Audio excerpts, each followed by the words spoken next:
Hey there, it's Chris, and I bet you didn't think you'd see me twice this week. Maybe if you're lucky, you'll see me 2, 3, 4, 5 times a lady more this week. We'll see. Probably not, but it's good to hope. Anyway, I want to talk about Infinity Ward. I want to talk about what it means to be a game developer that is just slogging through making the same game year after year after year.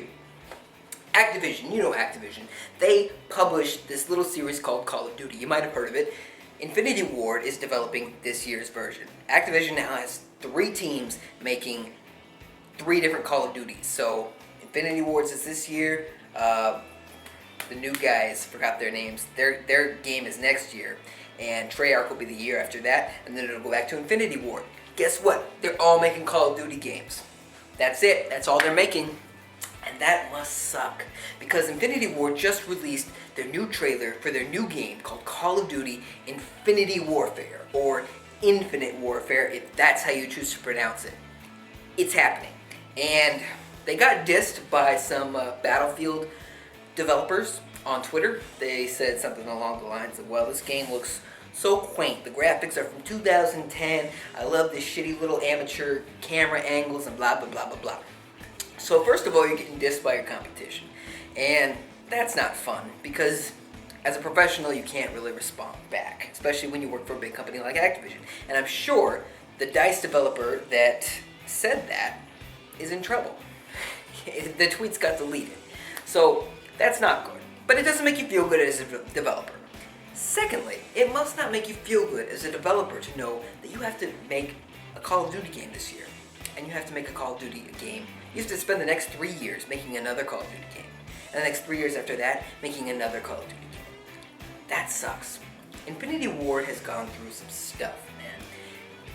Their leaders, Mr. Infinity and Mr. Ward, they were escorted off the premises of Infinity Ward years ago. They ended up creating a game called Titanfall for EA. And they are now making Titanfall 2. But their leaders are gone. And they took a bunch of Infinity Ward staff members with them. They took the best of the best. Activision said, no, we got a grip on you guys now. We got you guys for the fucking balls. And so Infinity Ward is now just a Call of Duty machine. That's it.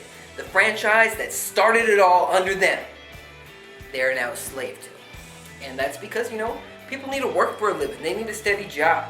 But I can't imagine that's fun. I can't imagine it's fun to be a Call of Duty developer, especially if you're just doing developer type of stuff, debugging, creating trees. Like, I've read stories about these guys, and it's so much by the numbers.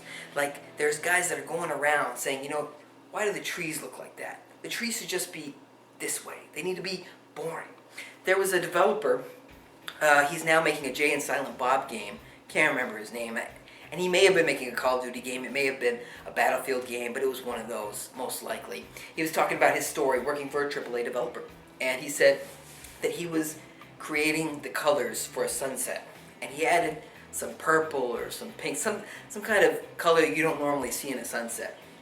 And one of the creative directors, or uncreative directors, walked by and said something along the lines of, yo, what's that? What's that? Just do it like it's supposed to be. Just make it a boring ass sunset. We don't pay you to be creative. That's what I'm for. And I'm by the numbers. Something along those lines. I am not quoting this man directly, or even using his proper title, I'm sure. But think about that. Think about that. You're a young buck little developer. You just wanted to make video games because you loved playing video games growing up. And now you are stuck doing some menial ass job. You're making video games, you're working those hard ass hours. When a game is close to development or close to release, that's crunch time. They make you work long ass hours. And what are you doing? Some menial shitty stuff.